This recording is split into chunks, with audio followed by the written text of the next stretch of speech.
کتاب کیمیاگر قسمتی 8 کتابخوان آنلاین. دریا در درون این صدف زندگی کرده. چون افسانه شخصیشه و دریا همچنان درون اون خواهد موند تا زمانی که یک بار دیگه کویر با آب پوشونده بشه. اونها سوار اسب‌هاشون شدن و به طرف اهرام به راه افتادن. خورشید در حال غروب بود که قلب پسر اون رو به خطری هشدار داد. دور تا دورشون تپه‌های غول پیکر ماسه‌ای دیده میشد. پسر به کیمیاگر نگاه کرد تا ببینه اون هم چیزی حس کرده یا نه. اما به نظر نمی رسید اون متوجه هیچ گونه خطری شده باشه.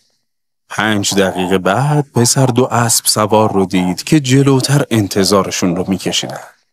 پیش از اون که بتونه چیزی به کیمیاگر بگه، تعدادشون به 10 نفر رسید و بعد 100 تا و ناگهان تا چشم کار میکرد اسب سواران سر تا سر تپه ها دیده میشدن. مردان لباسهای آبی رنگ پوشیدند و حلقه های مشکی روی دستارشان گذاشته بودند. صورتشان را با نقاب های آبی رنگ پوشانده بودند و فقط چشمانشان پیدا بود. حتی از دور هم چشمهاشون قدرت روحشون رو نشون میداد. میشد از نگاهشون مرگ رو حس کرد. 2 مسافر رو به چادر نظامی که همون نزدیکی ها بود بردند. یکی از سربازها کیمیاگر و پسر رو به داخل چادری هل داد که در اون رئیس قبیله جلسه‌ای با کارکنانش تشکیل داده بود. یکی از مردان گفت: این 2 جاسوسن. کیمیاگر پاسخ داد: ما فقط مسافریم. 3 روز پیش در قرارگاه دشمن دیده شدین که با یکی از سربازان صحبت می‌کردی. من یک بیابانگرد هستم که ستاره ها رو میشناسه. هیچ اطلاعی در مورد سربازان و جنبش های قبایل ندارم. من فقط به عنوان راهنما همراه دوستم سفر میکنم. رئیس پرسید: دوست تو کیه؟ کیمیاگر پاسخ داد: یک کیمیاگره. اون قدرت‌های طبیعی رو میفهمه. اکنون میخواد چند تا از نیروهای خارق العاده‌اش رو به شما نشون بده. پسر سکوت کرده بود و با ترس گوش میکرد. یکی دیگه از مردم پرسید: این غریبه اینجا چیکار میکنه؟ پیش از اون که پسر حرفی بزنه، کیمیاگر به کیف اون اشاره کرد و گفت برای قبیله شما پول آورده. سپس سکه‌های طلا رو به رئیس داد. عرب بدون اینکه چیزی بگه پولها رو گرفت. با اون پول میتونست به اندازه کافی سلاح بخره. در پایان پرسید: کیمیاگر چه کاری انجام میده؟ کیمیاگر گفت: مردیه که جهان و طبیعت رو میفهمه. اگر میخواست میتونست با قدرت باد این قرارگاه رو نابود کنه. مردان خندیدن. اونها به ویرانگری جنگ عادت داشتن و میدونستن که باد نمیتونه ضربات مهلکی به اونها وارد کنه. با این وجود هر کدومشون لرزشی در قلبشون حس کردن. چون مردان صحرا از جادوگران میترسن. رئیس گفت: میخوام ببینم که این کار رو انجام میده یا نه. کیمیاگر جواب داد: اون برای این کار 3 روز زمان لازم داره. اون میخواد خودش رو به باد تبدیل کنه تا قدرت‌هاش رو از بین ببره. اگر نتونست چون این کاری رو انجام بده، ما زندگیمون رو در اختیار قبیله شما قرار میدیم. رئیس مغرورانه گفت: تو نمیتونی چیزی که مال خودم رو به خودم پیشکش کنی. اما 3 روز به آنها فرصت داد. پسر از ترس میلرزید و کیمیاگر به اون کمک کرد تا از چادر خارج بشه. اجازه نده بفهمن که ترسیدی. اینها مردان شجاعی هستند و از ترسوها متنفرن. زبون پسر بند اومده بود. فقط وقتی حالش بهتر شد که از مرکز قرارگاه گذشتن. مرد عرب اسب سواران رو متوقف کرد و گفت نیازی نیست اونها رو زندانی کنیم. یک بار دیگه جهان یکی از زبانهای بیشمارش رو نشون داد. کویر فقط چند لحظه پیش بی انتها و رها بود، اما حالا تبدیل شد به دیواری غیر قابل نفوذ. تو تمام دارایی منو به اونها دادی؟ هر اونچه در تمام زندگیم به دست آورده بودم. آیا باید میذاشتم بمیری؟ پول تو برای 3 روز زندگی ما رو نجات داد. همیشه پول نمیتونه زندگی انسان رو نجات بده. اما پسر اونقدر ترسیده بود که نمیتونست به حرفای اندیشمندانه گوش بده. اون نمیدونست چجوری میتونه خودش رو به باد تبدیل کنه. اون که کیمیاگر نبود. کیمیاگر از یکی از سربازان درخواست چای کرد. سپس مقداری از چای رو روی مچ پسر ریخت. موجی از آسودگی پسر رو در بر گرفت و کیمیاگر شروع به نجوای چیزهایی کرد که پسر نمیفهمید. کیمیاگر با صدای آهسته گفت: به ترسات اجازه ورود نده. اگر بترسی نمیتونی با قلبت صحبت کنی. اما من نمیدونم چجوری خودم رو به باد تبدیل کنم. اگر انسانی به دنبال افسانه شخصیشه، هر چی رو در این راه لازم باشه میدونه. تنها چیزی که رسیدن تو به رویات رو غیر ممکن میکنه ترس از شکسته.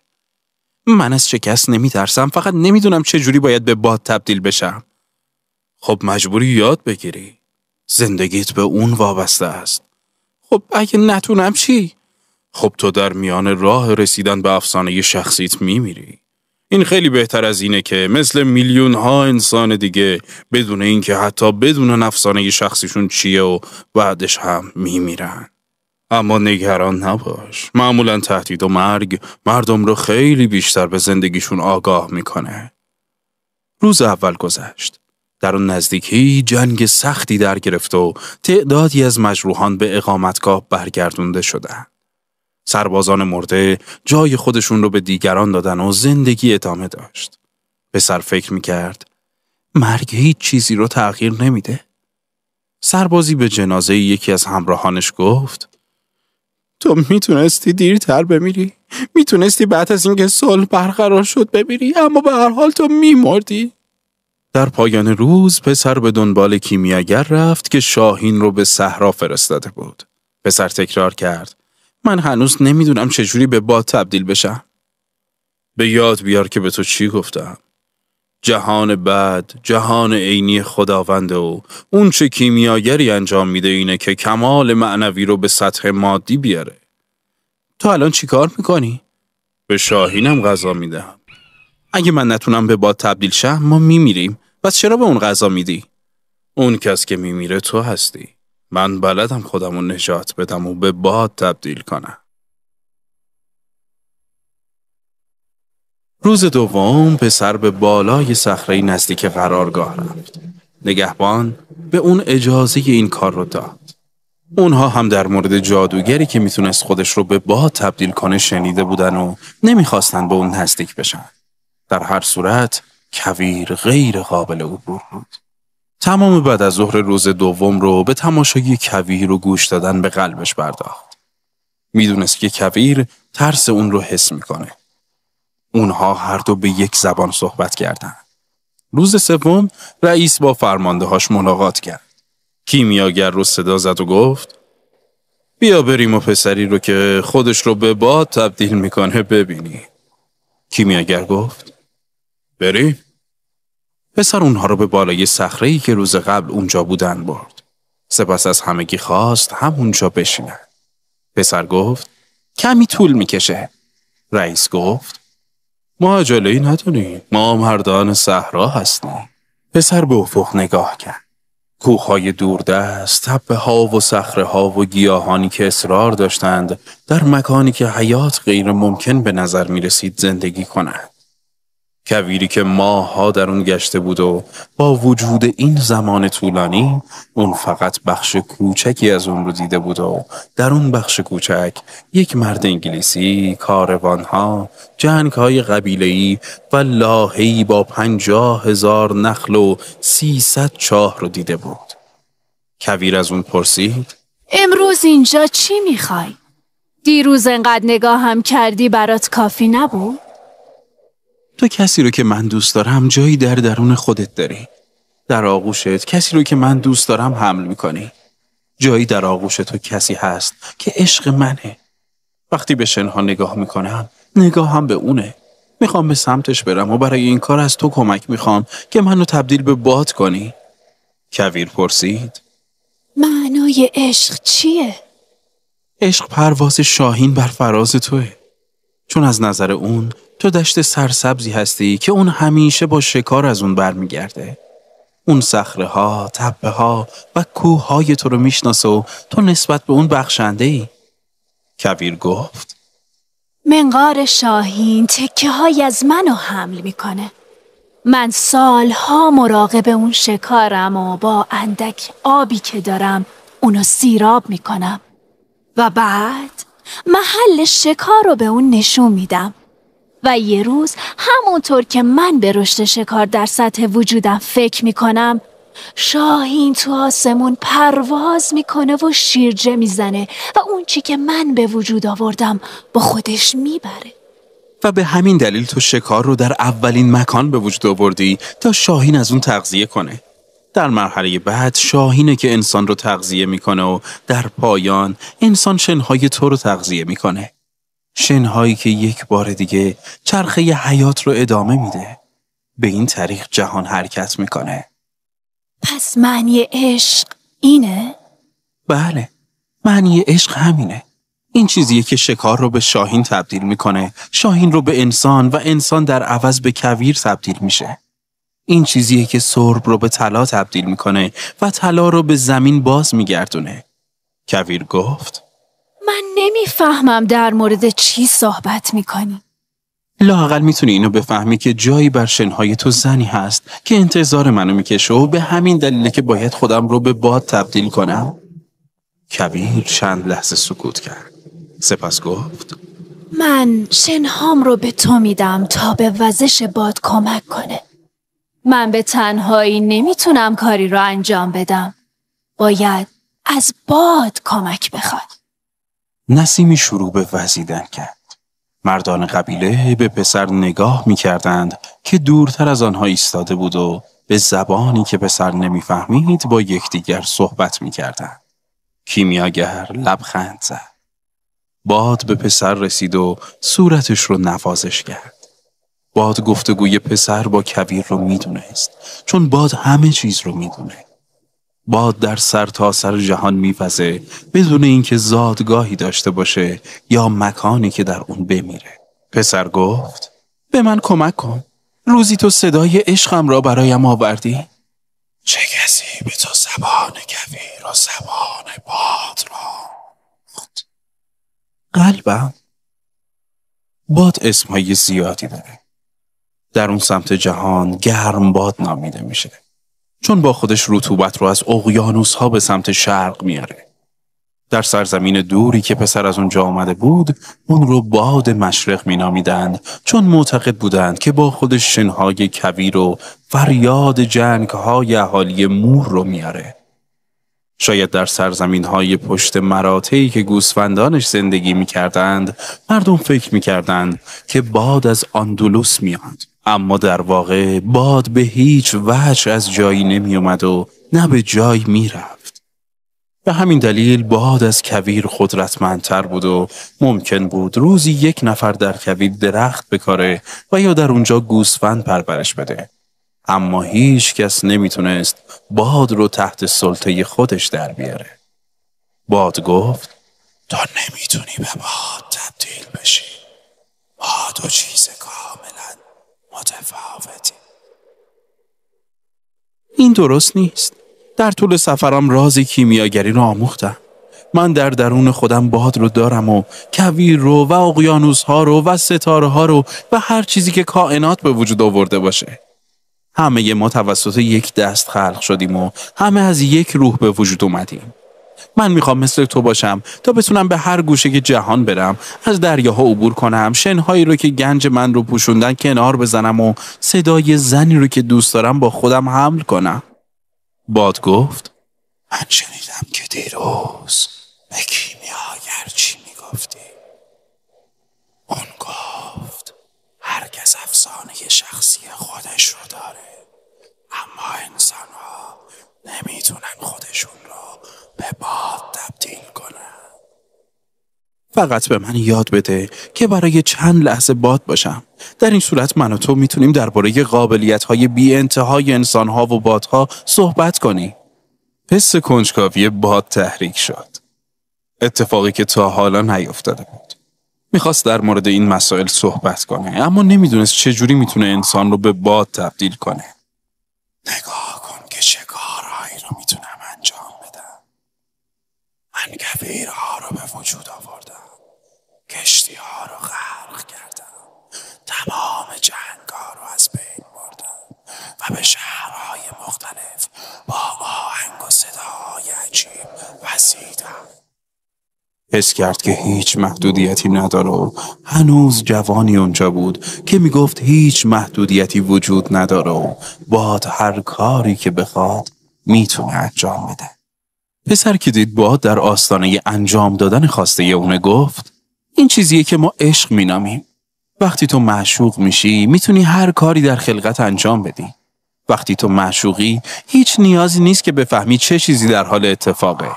چون هر چیزی در درون تو رخ میده و حتی انسانها میتونن نهادشون رو به باد تبدیل کنن. البته تا زمانی که باد اونها رو یاری کنه. باد که موجود مغروریه داشت از گفته های پسر عصبانی میشد. شروع کرد به تند کردن و بلند کردن شنهای کویر. اما سرانجام متوجه شد حتی اگر راهش رو در سرتاسر جهان باز کنه باز هم نمیدونه چجوری یک انسان رو به باد تبدیل کنه. ضمناً هیچ چیزی رو هم در مورد عشق نمیدونست.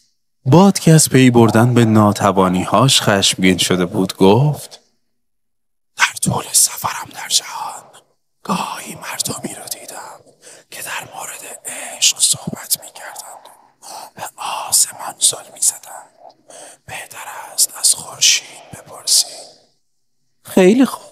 پس به من کمک کن این فضا رو با چنان طوفان شنی در هم بریزم که خورشید رو بپوشونه تا من بتونم بدون کور شدن به اون نگاه کنم. پس باد با تمام قدرتش وزید و آسمان پر از شن شد.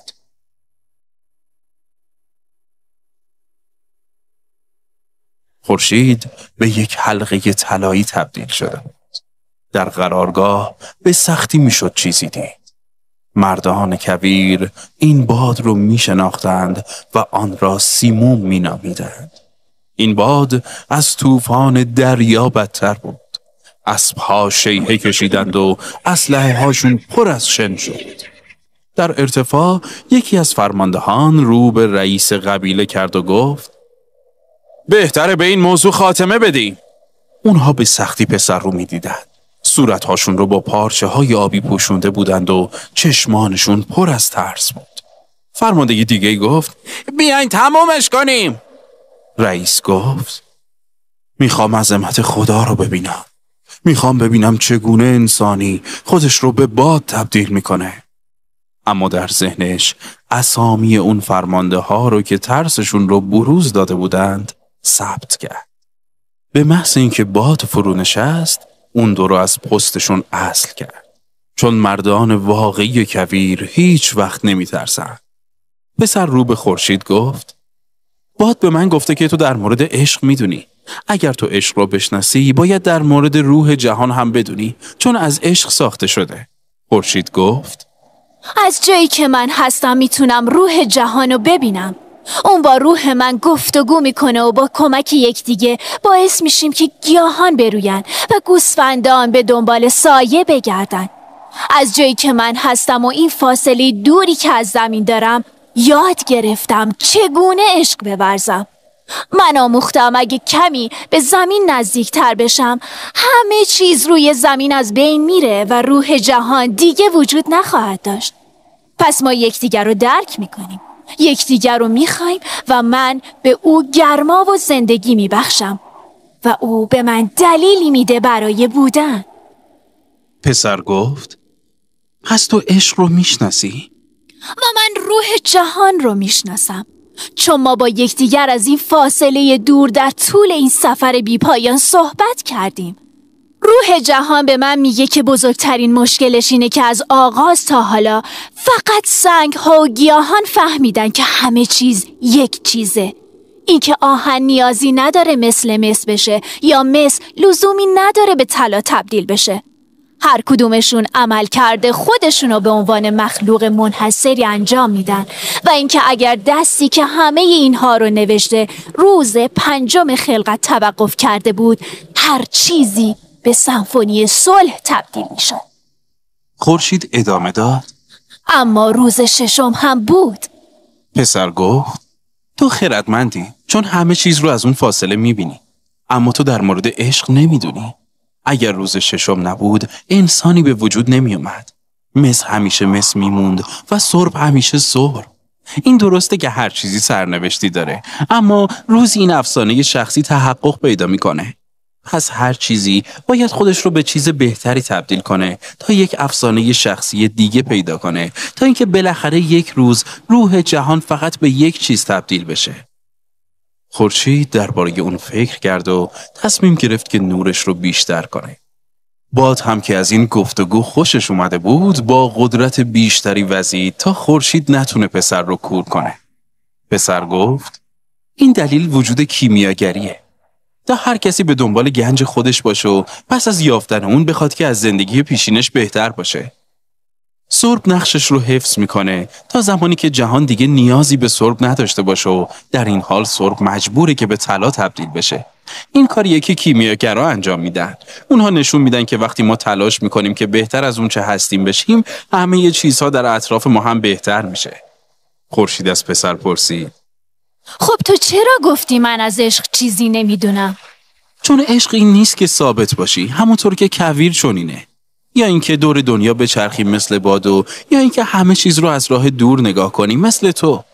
عشق قدرتیه که باعث دگرگونی و بهبود و رشد روح جهان میشه.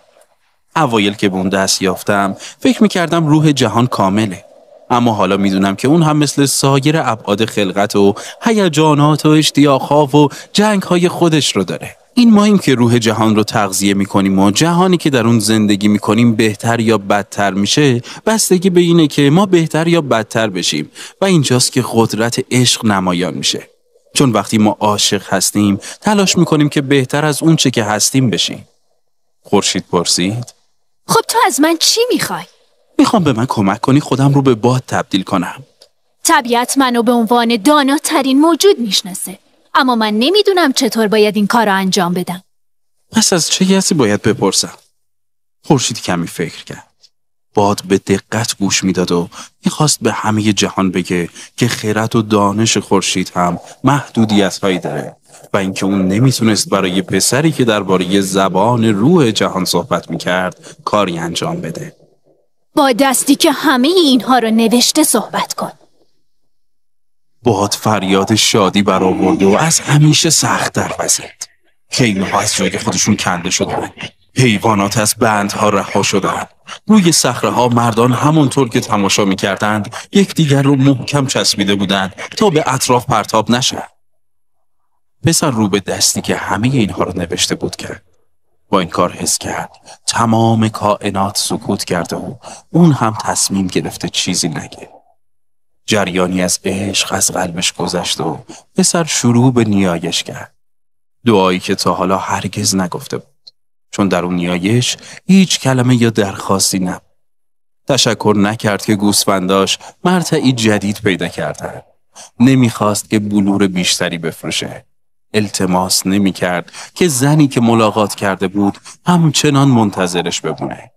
در سکوت متوجه شد کویر، باد و خورشید هم تلاش میکردند تا نشونه هایی که توسط اون دست نوشته شده رو پیدا کنند و در جستجوی مسیرشون بودند تا در اون مسیر گام بردارند و اینکه بفهمند روی یک لوح زمردین چه چیزی نوشته شده. اون دید که نشونه ها در زمین پراکنده شدند و هیچ دلیلی یا فهمی در آشکار شدنشون موجود نبود. اون دید که نه کویر، نه باد، نه خورشید و نه حتی انسانها هیچ کدوم نمیدونستند برای چی به وجود اومدن و اینکه اون دست برای همه اینها دلیل داشت و اینکه فقط اون دست میتونست معجزه به وجود بیاره تا دریا رو به کویر یا یک انسان رو به باد تبدیل کنه. چون فقط اون دست میفهمید که طراحی عظیمتری وجود داشته که کائنات رو به نقطه‌ای ببره و پس از گذشت 6 روز خلقت به صورت شاهکاری عظیم نمو کنه. پسر به روح جهان رسید و دید که اون بخشی از روح خداست و اینکه اون که یک پسر هست میتونه معجزه‌ای به وجود بیاره. اون روز باد سیمون چنان وزید که تا کنون نوزیده بود و عرب‌ها تا نسل‌ها معجزه این افسانه رو تعریف می‌کردند که پسری به خاطر مبارزه طلبی قدرتمندترین رئیس قبیله کویر خودش رو به باد تبدیل کرد و یک اقامتگاه نظامی رو نابود کرد. وقتی سیمون فرو نشست، همگان به محلی که پسر بود نگاه کردند، اما اون دیگه اونجا نبود.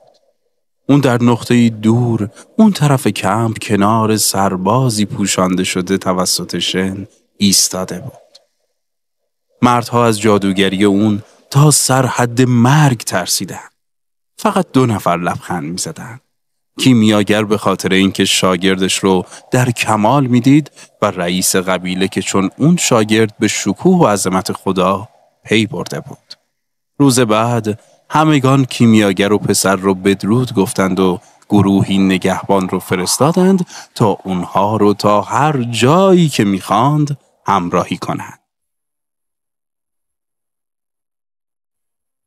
اونها تمام روز راه پیمودند تا غروب به صومعه قبطی رسیدند.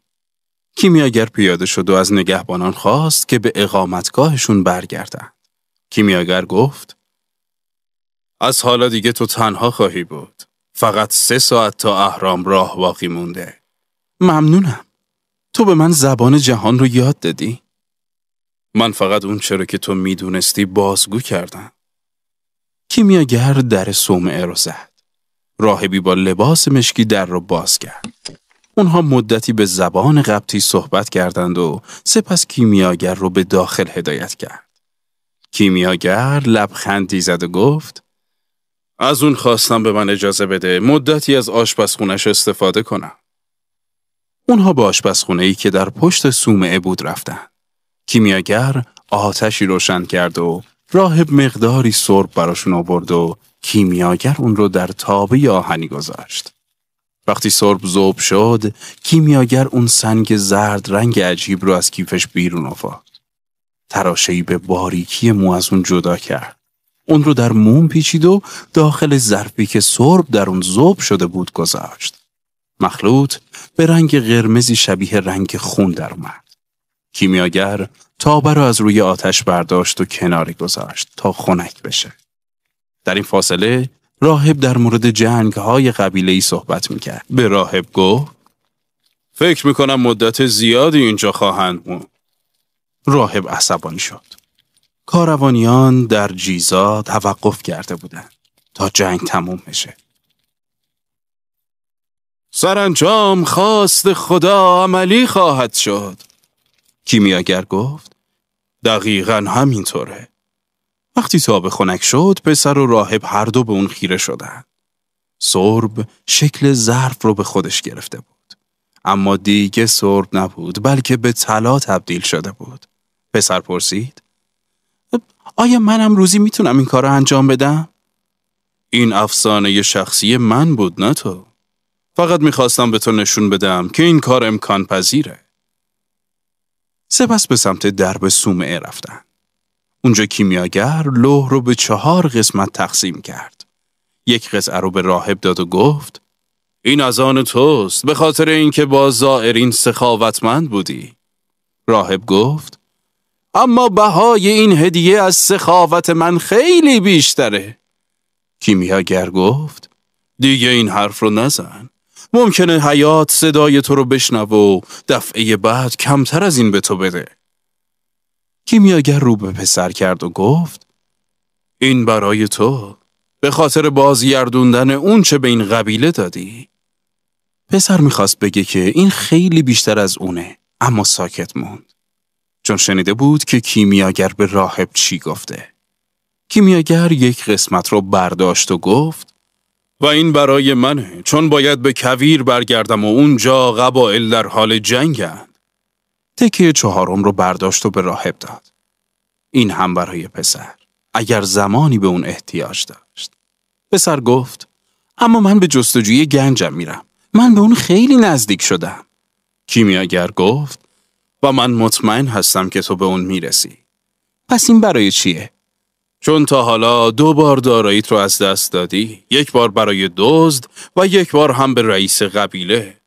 من یک پیرمرد عرب خرافاتی هستم و به مثل‌هامون اعتقاد دارم. ما میگیم اگه چیزی یک بار اتفاق بیفته، هیچگاه برای بار دوم رخ نمیده. اما اگر بار دوم هم رخ بده، حتما بار سومی در کاره. اونها سوار اسب هاشون شدن. کیمیاگر گفت: میخوام داستانی در مورد خوابها برات تعریف کنم. پسر اسبش رو نزدیک کرد. در روم باستان در زمان امپراتور تیبریوس مرد خوبی زندگی میکرد که 2 پسر داشت. یکی از اونها در ارتش بود و بر دورترین نقطه امپراتوری فرستاده شده بود. دیگری شاعر بود و اشعار دلنشین اون تمام روم رو فرا گرفته بود. شبی پدرشون خوابی دید. یک فرشته ظاهر شد و گفت که کلمات یکی از پسرانش در تمام جهان برای تمام نسل‌ها تکرار شده و آموزش داده میشه. مرد با شوق و شعف از خوابی که دیده بود بیدار شد، چون زندگی نسبت به اون بخشنده شده بود و چیزی رو براش آورده بود که هر پدری به خاطرش به خودش میباله. کمی پس از اون، مرد وقتی میخواست جان بچه‌ای رو که نزدیک بود زیر چرخ عرابه بمیره نجات داد. جون سپرد. از اونجا که اون تمام زندگیش رو به طریقی که خواب دیده بود عادلانه گذرانده بود، مستقیما وارد بهشت شد و در اونجا فرشته‌ای رو که در خواب دیده بود ملاقات کرد. فرشته گفت: تو مرد خوبی بودی. تمام زندگی تو به روش خوبی گذروندی و مرگ افتخار آفرینی داشتی. حالا میتونم تو رو به هر آرزویی که داری برسونم. مرد گفت: زندگی با من خوب بود. وقتی تو به خواب من اومدی، من حس کردم که پاداش تمام تلاش هام رو گرفتم، چون اشعار پسرم توسط تمام نسل‌ها خونده میشه. من چیزی برای خودم نمیخوام، اما این باعث افتخار هر پدری خواهد شد که فرزندش رو که از بچگی بزرگش کرده و در حین رشد اون رو تعلیم داده، روزی مشهور بشه. دوست دارم گاهی در آینده دور گفتار پسرم رو ببینم. فرشته شونه مرد رو لمس کرد و اونها هر دو به آینده دور دست رفتن. اونها در یک محیط بسیار وسیع و پر جمعیتی بودند که توسط هزاران نفر احاطه شده بود که به زبان بیگانه‌ای صحبت می‌کردند. مرد از خوشحالی به گریه افتاد. در لابلای گریه‌اش به فرشته گفت: میتونستم اشعار پسرم جاودان میشن. لطفاً به من بگو که اشعار کدوم پسرم در حال تکراره. فرشته به اون نزدیکتر شد و با دلسوزی اون رو روی نیمکتی در اون نزدیکی برد و نشستند. اشعار پسر تو که شاعر بود در روم بسیار پرطرفدار بود. همه اونها رو دوست داشتن، از اون لذت می بردن. اما وقتی سلطنت تیبریوس به پایان رسید، اشعار اون فراموش شدن. اینها اشعار پسر دیگر تو در ارتش هستند. مرد با تعجب به فرشته نگاهی کرد. پسر تو برای خدمت به منطقه دوری رفت و رئیس دسته 100 نفری از سربازان شد. اول عادل و خوب بود. یک روز بعد از ظهر یکی از خدمش بیمار شد و به نظر رسید که در حال مرگه. پسر تو در مورد یک عالم یهودی شنیده بود که میتونه بیماری ها رو درمان کنه و اون برای پیدا کردن اون عالم روزها و روزها راه پیمود. در طول راه فهمید مردی که اون به دنبالشه پسر خداست. او افرادی رو دید که توسط او درمان شده بودن و اون افراد درس‌های اون مرد رو به پسر تو یاد دادن. سپس با وجود اینکه اون سردسته سربازان رومی بود، به کیش آنها روی آورد. کمی بعد از اون به محلی که اون عالم اونجا بود رسید. اون به عالم گفت که یکی از خدمش به شدت بیماره و اون عالم آماده رفتن به منزل اون شد. اما سردسته مرد با ایمانی بود و با نگاه به چشم عالم متوجه شد که او تجلی پسر خداونده و این اشعار جملاتیه که پسر تو در اون حالت به عالم گفت و این اشعار هیچگاه فراموش نمیشه. سرورم، من ارزش آن را ندارم که شما به زیر سقف خانه‌ام بیایید. فقط یک کلمه بگویید تا خدمتکارم شفا یابد. کیمیاگر گفت: مهم نیست اون چه کاری انجام داد. هر انسانی بر روی زمین یک نقش اصلی رو در تاریخ جهان بازی میکنه و معمولاً خودش نمیدونه. پسر خندید. هیچ وقت تصورش رو هم نمیکرد که سوالاتی در مورد زندگی اینقدر برای یک چوپان با ارزش باشه. کیمیاگر گفت خدا نگهدار. پسر گفت خدا نگهدار. پسر در حالی که با اشتیاق به قلبش گوش سپرده بود، چند ساعت در کویر پیش رفت. قلبش باید محل مخفی شدن گنج رو به اون نشون میداد. کیمیاگر گفته بود هر کجا که قلبت باشه گنجت هم همونجاست. اما قلبش در مورد چیزهای دیگه صحبت میکرد. با غرور داستان چوپانی رو تعریف میکرد که گلش رو برای دنبال کردن خوابی که در 2 محل متفاوت دیده بود فروخته بود. در مورد افسانه شخصی و مردان بسیاری که وقتی به دنبال سرزمین‌های دور یا زنان زیبا گشتند با مردمانی از همان دوران روبرو شدند که تعصبات خشک داشتند. در مورد مسافرت‌ها، کشف‌ها، کتاب‌ها و تغییر صحبت می‌کرد. وقتی که می‌خواست از یک تپه دیگه بالا بره، قلبش زمزمه کرد مراقب منطقه‌ای که اشک تو رو در میاره باش. اونجا جاییه که من هستم و جاییه که گنجت اونجاست. پسر آهسته از تپه بالا رفت. یک بار دیگه قرص کامل ماه در آسمان پرستاره رویید. از وقتی واحه رو ترک کرده بود 1 ماه گذشت. نور ماه که از پشت تپه ها می گذشت سایه ای ایجاد می کرد که شبیه یک دریای مواج بود. این صحنه پسر رو یاد روزی انداخت که اسب شیهه می کشید و اون با کیمیاگر آشنا شد و ماه در سکوت کویر و در سفر یک مرد برای پیدا کردن گنج فرو رفت. وقتی به بالای تپه رسید قلبش لرزید. جایی که با نور ماه و درخشندگی کویر روشن شده بود، اهرام مصر موقر و با شکوه ایستاده بودند.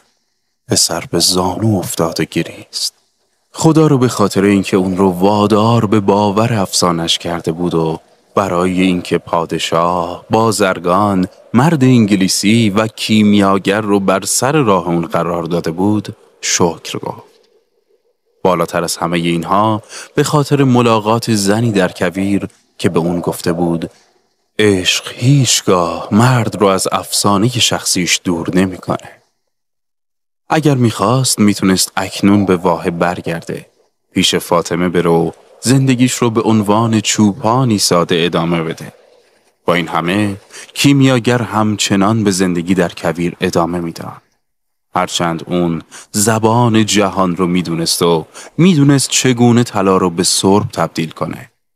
هیچ لزومی نداشت که دانش و هنرش رو به کسی نشون بده.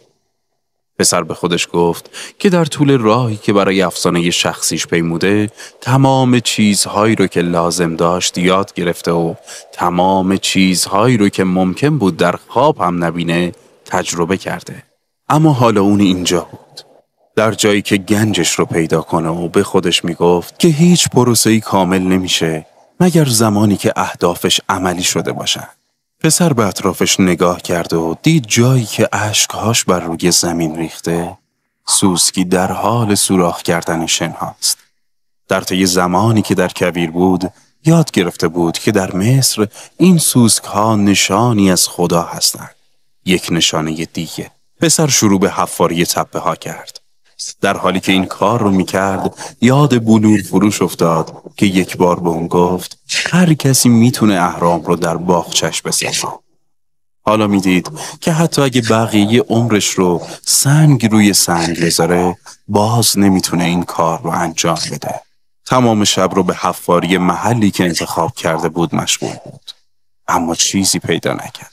سنگینی قرنهایی رو که از زمان ساخت اهرام تا کنون گذشته بود بر روی دوشش احساس میکرد، اما همچنان ادامه داد. تلاش میکرد که همچنان که با باد میجنگه به کندن خاک ادامه بده. باد هر بار شنها رو دوباره به گودال باز میکرد و دستهاش خسته و زخمی شدن، اما اون به قلبش گوش میکرد که میگفت محل اشکهاش رو بکنه. همچنان که تلاش میکرد سنگی رو از حفره بیرون بیاره صدای قدم‌هایی رو شنید. چند نفر جلوش ظاهر شد. پشتشون به ماه بود و پسر نمیتونست چشمهاشون رو ببینه نه صورتشون. اینجا چی کار میکنی؟ چون که ترسناک بودن پسر جوابی نداد. اون تازه محل گنجش رو پیدا کرده بود و از اون چه ممکن بود اتفاق بیفته میترسه. دیگری گفت ما از جنگ‌های قبیله‌ای فرار کردیم و به پول نیاز داریم. تو اونجا چی پنهان میکنی؟